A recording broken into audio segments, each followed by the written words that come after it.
சந்தோஷம் சந்தோஷம் வாழ்க்கையின் பாதி பலம். சந்தோஷம் இல்லை என்றால் மனிதர்க்கு ஏது பலம்? புயல் மையம் கொண்டால் மழை மண்ணில் உண்டு. எந்த தீமைக்குள்ளும் சிறு நன்மை உண்டு. ஓ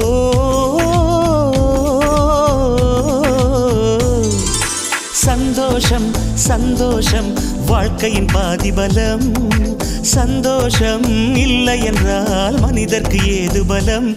புயல் மையம் கொண்டால் மழை மண்ணில் உண்டு. எந்த தீமைக்குள்ளும் சிறு நன்மை உண்டு. ஓ